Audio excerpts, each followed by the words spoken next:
સમી તાલુકાના ગોધાણા ગામે નાડોદા રાજપૂત સમાજ દ્વારા દશેરાના દિવસે શસ્ત્ર પૂજન અને પાળિયા પૂજન વર્ષો જૂની પરંપરા મુજબ વડીલો યુવાનો અને બાળ પેઢીએ મળીને નવરાત્રિના દશેરાના દિવસે વિધિ નિભાવી શસ્ત્રોનું પૂજન કરી પાળિયા પર અર્પણ કરાયા ફૂલ અક્ષત અને ધૂપ।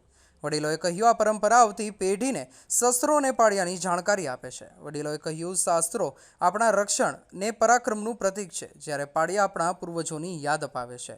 સમાજના યુવાનો ઉત્સાહભેર જોડાયા, મોટી સંખ્યામાં લોકો ઉપસ્થિત રહ્યા। પૂજન બાદ સમાજના સભ્યો વચ્ચે ભોજન પ્રસંગ યોજાયો।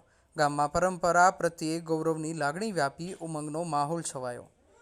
રિપોર્ટર અનિલ રામાનુજ, રાધનપુર, પાટણ। નામ નાડોદા જલાભાઈ રાજુભાઈ રાજપૂત, જેને આજે અમારા વડવાયાના પારિયા કંઈક વર્ષોથી અમારી પેઢીમાં આ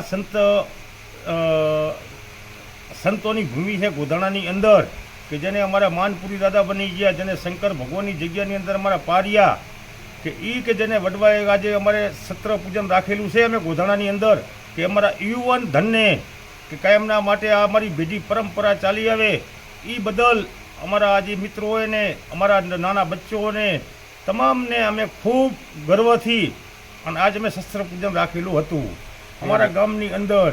કંઈક વર્ષોથી આવું ચાલે આવે છે। આ અમારા ગામની અંદર પરંપરા વડવાઓથી કંઈક પરંપરા હાલ્યું આવે છે તે તિથિ, જેને અમારા નાડોદા રાજપૂત ગોધાણાના તમામ મિત્રો મંડળ અને પરંપરાથી અમે આવી ઉજવીએ છીએ। સમી તાલુકાનો ગોધાણા ગામે આજે દશેરા નિમિત્તે અમે સૌ નાડોદા રાજપૂત સમાજ વતી અમે શસ્ત્ર પૂજન અને અમારા પારિયાનું પૂજન અમે ગામના યુવાન પેઢી વતી અમે આજ પૂજન કરેલ છે। અને આ પરંપરા અમારા કઢિયા અમને જેમ શીખવાડતા ગયા એમ એ રીતે અમે પૂજન કરીએ છીએ।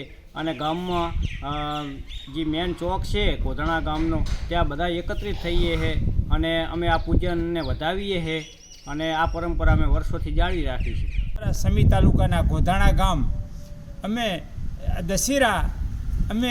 દશેરાનું પૂજન અમે શસ્ત્ર પૂજન પાળિયા નિમિત્તે અમે કરીએ છીએ અને આ પરંપરા અમે જાળવી રહ્યા છીએ।